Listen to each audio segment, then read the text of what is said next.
En 1997 sort le tout premier livre d'Harry Potter créé par J.K. Rowling. 4 ans plus tard, les livres qui vont suivre vont commencer à être adaptés en films. 8 films pour 7 livres en une dizaine d'années. Le phénomène a dépassé facilement Star Wars, et comme un nouveau film est sorti il y a quelques mois, il fallait commencer à s'attaquer à cette série qui, étonnamment, a beaucoup de choses qui vaut la peine d'en parler. Chers cinéphiles et fidèles d'Internet, bienvenue à l'épisode 5. Les sombres petits détails d'Harry Potter à l'école des sorciers, attention, alerte spoiler. Honnêtement, je n'ai jamais lu les livres, alors ne me jugez pas, je vous prie, mais je suis un grand fan des films. Et sur les films, il y a déjà beaucoup de choses à dire. Donc les épisodes d'Harry Potter risquent d'être plus longs que les autres épisodes. Vous êtes prêts? Go! On va aujourd'hui commencer avec un truc que je ne suis pas entièrement sûr que ce soit vrai, mais si c'est le cas, c'est la preuve que les enfants sont assez influençables. En effet, il semblerait que quand des enfants ont vu dans le film Harry passer la plateforme 9 3/4, eh bien certains enfants ont essayé de passer eux aussi le mur dans la vraie vie, ce qui a dû faire mal. En effet, la gare du film existe dans la vraie vie. Encore une fois, j'aimerais préciser que cette info vient d'un ami qui n'a pas toujours ses sources fiables, et je n'ai pas trouvé de preuves.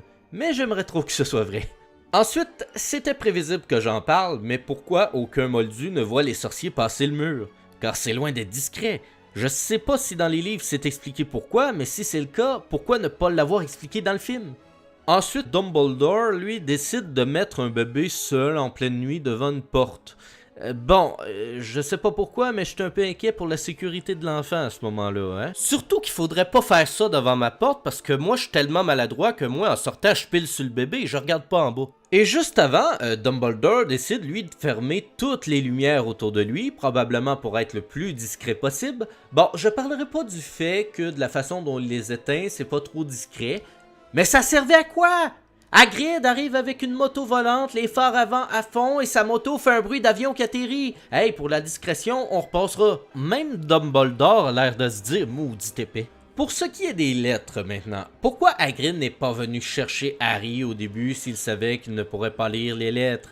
L'école lui a envoyé des milliers et c'est après avoir abattu 8 milliards d'arbres que vous décidez enfin d'envoyer Hagrid?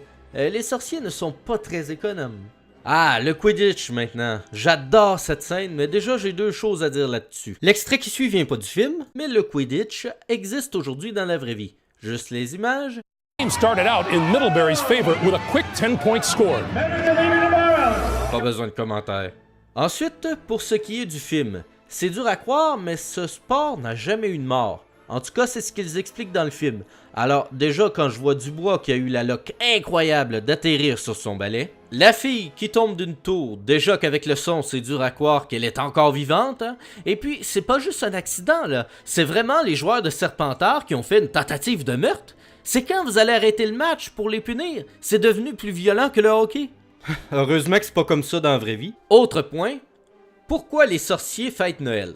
Certains se demandent pourquoi je pose cette question. Eh bien, Noël, c'est une fête d'une religion qui, à l'époque, voulait brûler tous les sorciers et sorcières. Pour ce qui est de ça, les avis risquent d'être partagés, mais moi, je trouve pas ça logique. Pour terminer, déjà que la punition que l'on donne à Harry et ses amis et ennemis, c'est d'aller dans la forêt la plus dangereuse du monde, de plus, Hagrid, lui, décide de laisser 2 enfants seuls chercher une licorne. C'est pas un peu irresponsable avec tout ce qu'il y a dans cette forêt? Franchement, je vois pas plus irresponsable que toi. Ah, c'est vrai, Dumbledore au début. Mais ça, évidemment, c'est juste un détail.